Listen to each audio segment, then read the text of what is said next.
Bonjour à tous, je suis aujourd'hui au théâtre de Châtel-Guyon avec un artiste complet qui trace une route des plus singulières dans le paysage musical français depuis plus de 15 ans. Bonjour Nosfell. Bonjour. On va parler de votre titre récent, Les Rois. Il y a un esprit de révolte qui souffle sur ce morceau. Un esprit de révolte, je pense que c'est plus un balayage froid en fait et très euh, oui de l'histoire des guerres. C'est Anne James Chatton, le poète Anne James Chatton qui a écrit ce texte pour moi et j'avais envie de travailler sur oui une description de la guerre. On nous parle souvent de guerre, on est un pays en paix, pourtant on sent qu'on est en guerre. On traverse une période assez paradoxale où la guerre est prégnante et en même temps on la vit pas. On a la guerre il y a des guerres modernes, des guerres économiques qui nous touchent ou en tout cas qui nous reviennent à la gueule. Donc oui, je pense que j'avais un peu ce feu-là comme ça qui était en moi au moment de l'écriture de ce disque. Il y a à travers ce titre une critique un peu de la société, de ses dirigeants ou pas? Je pense que le hasard veut que ça rentre un petit peu. Ça rentrait au moment où le disque est sorti en résonance avec ce qui se passait dans l'actualité politique, puisqu'effectivement on parlait de notre nouveau président comme d'un roi, etc. Or le titre était écrit enfin, bien avant les élections. Et oui, enfin, après, ce sont des concepts. Le texte montre aussi bien que ça existe depuis la nuit des temps. Et que l'idée, c'est ça, c'est que les cycles se répètent j'ai envie que ce texte pose la question de se dire voilà, est-ce qu'on change quelque chose ou est-ce qu'on continue à se trucider d'une manière ou d'une autre. Ça s'adresse pas également au pouvoir économique un petit peu? Oui, je pense que c'est ce qu'il y a je crois que ça pourrait être le cinquième couplet de ce morceau. Donc ce morceau est extrait de votre dernier album, Echo Zulu. C'était un single qui était tout désigné. Ekozulu, parce que ça vient du langage international qui est aussi utilisé pour la guerre, donc c'est un peu cette double utilisation de ce langage alternatif. Il y a aussi la passion que j'ai depuis toujours tout petit pour les langues alternatives. Oui. Et la musique en fait partie, hein, c'est une langue universelle alternative. Et Donc cette chanson est bien représentative de l'album. Ouais. complètement Mm. représentative. Pour moi, ça faisait Mm. sens aussi pour tous les copains autour de moi avec qui j'ai travaillé sur ce disque. Comment elle est née alors cette chanson, Les Rois? Euh, le désir de le désir d'évoquer la guerre sans en être l'auteur, parce que je suis quelqu'un qui est très premier degré, qui est très romantique, et en même temps qui peut avoir parfois dans ma vie intime un regard peut-être assez froid sur certaines violences. C'est en tout cas ce qu'on me renvoie dans ma vie personnelle. Et voilà, donc dans l'écriture, j'avais pas envie plutôt envie d'être interprète de ça. Et je suis évidemment très amoureux de la poésie, de la poétique de Anne James Chatton, et qui a dans son écriture comme ça, il assène des choses, des tableaux. Il y a beaucoup de noms propres, il y a beaucoup c'est une forme de poésie sonore. Et voilà, il y avait un désir de travailler avec lui sur ce thème-là. Donc c'est vraiment un texte de commande. Et avec ce morceau, comme d'autres titres de l'album, vous poursuivez un virage qui est entamé quand même depuis quelques années, avec moins d'instruments, moins d'orchestration pour en fait une pop plus directe. Ouais, je crois que c'est ma culture, la musique populaire. Depuis tous mes débuts, même quand on me disait oui, vous chantez dans un langage qu'on comprend pas, et puis vous machin. Ouais, mais en même temps, moi, je suis toujours été attiré par la musique populaire. Alors, pas la musique pop telle qu'elle est. Euh, Très commercial. voilà, Ouais. mais non, la musique populaire, donc ça va des chants populaires, des chants traditionnels, jusqu'à la musique. C'est la musique qui touche tout le monde, c'est la musique qu'on peut fredonner, qu'on peut partager. Et j'ai aussi quand j'étais gamin, j'écoutais beaucoup de choses, beaucoup de guitare, beaucoup de rap, beaucoup de différents courants musicaux, mais qui étaient toujours de la musique populaire. Et je me suis toujours inspiré de tous ces pans de la musique populaire pour nourrir ma musique, ma manière de l'interpréter, de la composer, de l'écrire, de l'arranger. Et sur ce disque, j'avais envie de quelque chose qui soit très rugueux, très direct. Donc je joue de la guitare, avec une espèce de guitare baryton, avec très peu de cordes. Les accords sont moins enrichis, les structures sont peut-être moins méandreuses que les deux derniers albums que j'ai pu faire. J'avais envie de quelque chose de plus... de plus direct, mais c'est aussi pour me dire que sur scène, je peux tirer de mon chapeau des chansons qui peuvent envoyer, puis qui sont plus dansantes, etc. Parce que je continue de jouer les anciennes chansons. C'est vous qui avez imaginé le clip très énergique autour d'un rituel martial?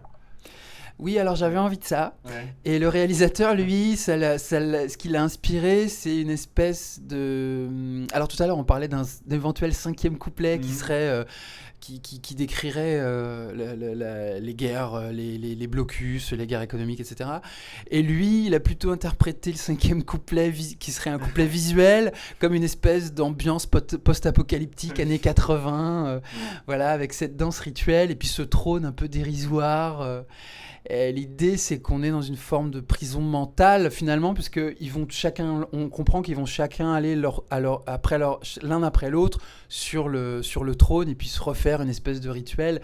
Puis finalement, cette espèce de boucle sans fin. Donc l'idée, c'était d'évoquer cette boucle dans cet état d'esprit un peu 80s, post-apo. Ouais.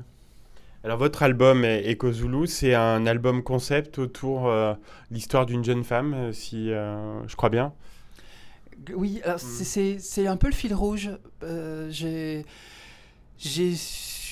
traversé une espèce de dépression qui m'a fait beaucoup de mal. Et en reprenant une thérapie, je me suis rendu compte que j'avais été frappé par le suicide d'une fille avec qui j'avais eu une relation aux États-Unis et qui était initialement, qui m'avait contacté parce qu'elle aimait beaucoup ma musique et on a fini par se rencontrer à l'époque où je faisais mon 3e album. J'ai fait mon 3e album en Californie. Et puis on a été un peu ensemble et puis après on est resté plus amis, la distance faisant. Et puis on a entretenu une longue correspondance, comme je peux en entretenir parfois avec d'autres personnes, amicales, plus sur la musique, où les gens parfois se confient. Donc j'essaie de prendre soin de ça. Et puis un jour, sa mère m'écrit pour me dire qu'elle s'était donné la mort, ce qui m'a beaucoup ému, parce que je pense que sa mère a dû se retourner sur ses mails, sur ses échanges, sur ses correspondances. Donc je voulais lui rendre hommage. Mais de manière plutôt discrète, pas vraiment utiliser ça dans le communiqué de presse, mais effectivement ça a ressurgi parce que ça a été très très fort pour moi comme expérience et ça a nourri le disque. Mais la pudeur est quand même de mise, même si c'est un album très personnel. Vous vous livrez pas non plus complètement. Non, je pense que j'arrive toujours à garder la limite qu'il peut y avoir entre la pudeur, enfin entre l'intime et le personnel, pour essayer de pas être impudique. Et puis aussi, je pense que la musique nous permet aussi de sublimer. C'est l'idée d'aller vers les autres, que le public aussi puisse... il faut laisser toujours la chance à l'audience de s'approprier le texte, de s'approprier les émotions et de ne pas lui imposer toujours ce type de vécu qui n'est pas... toujours pas très agréable. On sent que progressivement, vous avez un petit peu dompté votre colère qui pouvait être présente au début de votre carrière. Je crois que quand on est jeune, on est en colère. Et globalement, je suis quelqu'un qui est assez en colère, mais bon, je ne veux pas m'énerver non plus. Et je crois que le jour où j'aurais pu le trac, le jour où je serais pas, où j'aurais plus le feu, où j'aurais plus envie, je ferais autre chose. Je ferais jamais ce métier-là. Je vivrais jamais cette vie-là parce que je veux pas en faire autre chose. Je pense que le jour où j'aurais le sentiment d'avoir plus rien à dire, je ferais autre chose. Mais j'ai besoin de... Vous savez, moi j'ai commencé, j'étais vraiment dans ma chambre, quoi. J'avais pas beaucoup de potes, que des amis, 3-4 amis de qui j'étais très proche. Et puis ça a été très vite une thérapie, en fait, d'être sur scène. Et le fait de travailler avec d'autres musiciens, de rencontrer d'autres gens, j'ai eu beaucoup de pression très vite. Et je crois que ça m'a Ça m'a aidé à être plus sociable, ça m'a aidé à m'aimer plus, à m'accepter aussi davantage. Je crois que ça doit servir aussi à ça, à être une meilleure personne, la musique. Tout à fait. Alors, vous aimez qu'on vous qualifie d'ovni dans, dans le paysage musical? Bah non, les gens me qualifient vraiment comme ils veulent. Moi, je suis conscient que mon désir, il est de transporter les gens, de les balloter un petit peu. Et je j'aime pas. J'ai ce truc que j'ai depuis toujours, qui est j'aime pas me dire, bon, bah, je tiens un morceau, puis maintenant je vais le décliner en Ouais. 12 autres morceaux Ouais. pour faire un album. C'est une manière de faire de la musique qui m'intéresse pas, parce que j'ai pas envie de m'ennuyer. Et puis j'ai pas envie que les gens s'ennuient, j'ai envie qu'ils prennent du plaisir à être étonnés sur des choses qui sont toujours interprétées par la même personne. Ça reste quand même mon travail. Pour vous, chaque album, ça doit être un terrain nouveau. Vous sortez toujours de votre zone de confort à chaque fois. Ou systématiquement, ça a Ouais. toujours été ça a été un gros enjeu parce qu'on m'a mis une grosse pression évidemment parce que mon premier album a été très exposé tout de suite. On m'a mis une grosse pression dans l'entourage pour me dire voilà maintenant il faut refaire un peu le même pour que les gens soient pas perdus. Et moi j'ai préféré dire non. Alors c'est un choix difficile parce que du coup on emprunte des chemins de traverse pendant des années. Mais je suis confiant dans l'idée qu'en France, il y a des passionnés de musique qui arrivent à lire au-delà de ça et qui n'ont pas besoin d'être rassurés aussi à cet endroit-là. Parce que on impose aux gens de vouloir être rassurés systématiquement dans ce qu'ils consomment. Et je trouve que l'art, ça doit pas être ça. Ça doit être une autre manière de recevoir et une autre manière de donner aussi. Et je crois que c'est important pour moi d'être d'un morceau à l'autre, d'un album à l'autre, toujours en recherche sans aller vraiment trop loin à chaque fois, parce que je veux pas aller. Mon travail s'arrête là où je sais pas, celui de l'ingénieur du son commence. Donc je vais pas non plus me mettre à faire des créations sonores bizarres, etc. J'aime écrire des chansons, j'aime chanter, j'aime écrire des refrains, Mais effectivement, le médium change, le discours peut changer, la manière de composer. Elle peut évoluer, changer, être réduite, être augmentée. Ça dépend oui, du désir et des rencontres. Alors, vous disiez, Noswell, que la musique vous fait du bien, mais je crois que la paternité aussi vous a fait beaucoup de bien. Oui, je suis papa depuis quelques temps, enfin un petit peu de temps. Ma fille va avoir 3 ans là, lundi. Et bah oui, ça pose tout de suite, hein, c'est sûr. Je suis quelqu'un de très angoissé, donc je suis très angoissé, et puis je suis toujours euh,